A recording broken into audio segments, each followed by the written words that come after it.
My name is William, and on July 17th, 2015, my life took a turn that I never saw coming.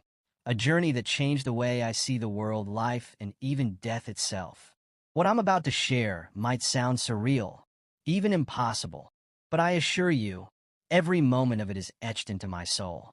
It was an ordinary summer day, drenched in sunlight and brimming with the usual hustle and bustle. I had no premonition of the life-altering event waiting for me just around the corner. If someone had told me that I would cross the threshold between this world and the next, I'd have laughed it off as a fantasy. But fate had its own script. That afternoon, I was driving down a winding country road, the kind where trees lean in close like they're whispering secrets to the earth. Everything seemed peaceful until a sudden burst of chaos shattered the calm. Out of nowhere, a speeding truck veered into my lane. Time seemed to slow as I slammed on the brakes, heart racing, adrenaline surging, but it was too late. The impact was deafening. The next thing I remember was silence, profound and all-consuming. I felt weightless, as if I'd been unmoored from my body. There was no pain, no fear, just an overwhelming sense of calm. I looked down and saw the twisted wreckage of my car, smoke curling into the sky like a signal to the heavens. Paramedics were working frantically, their faces grim. And there I was, floating above it all, detached yet oddly curious. That's when it happened, the shift. A gentle pull, like an unseen hand guiding me, drew me away from the scene. The world around me dissolved into a shimmering light, warm and inviting. I wasn't afraid. In fact, I'd never felt more at peace. The light seemed to hum with a frequency that resonated deep within me, a melody without sound. As I moved closer, shapes began to form within the radiance, figures that felt familiar even before I could see their faces clearly. And then I recognized them. My grandparents, who had passed away years ago, stood there smiling, their presence radiating love and joy. They looked vibrant, ageless, and more alive than I'd ever seen them.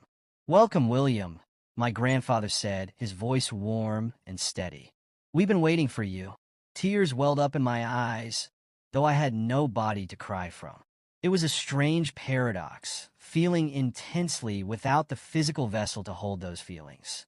My grandmother embraced me, and though it was not a physical hug, it filled me with a profound sense of belonging. But how? I managed to ask, still grappling with the reality of where I was. "You're in the spirit world now," my grandmother explained gently. "This place exists beyond time and space, a realm of pure love and understanding." As I absorbed her words, the landscape around us shifted into a breathtaking panorama.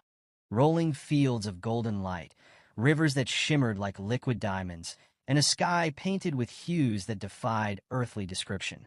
The air itself seemed to pulse with life. I was guided through this ethereal realm, meeting countless souls along the way. Some I recognized, others I did not. Each encounter was filled with warmth and wisdom. There was a sense of unity, as if every being here was connected by an invisible thread of divine love. One particular moment stands out vividly. I found myself standing before a towering tree, its branches stretching infinitely into the sky. Its leaves glowed with a soft, radiant light, and its roots seemed to anchor not just the ground, but the very fabric of existence. "This is the tree of life," a gentle voice explained. I turned to see a luminous figure, neither male nor female, but embodying qualities of both. "It holds the wisdom of all that was, is, and will be." I reached out, and as my hand made contact with the bark, visions flooded my consciousness, moments from my life, both joyful and painful, as well as glimpses of lives intertwined with mine across time. I saw the ripple effects of my actions, the threads that connected me to others in ways I had never imagined. "Every choice matters," the figure said softly. "But remember, love is the guiding force of all creation." As the vision subsided, a profound understanding settled over me. Life wasn't just a series of random events.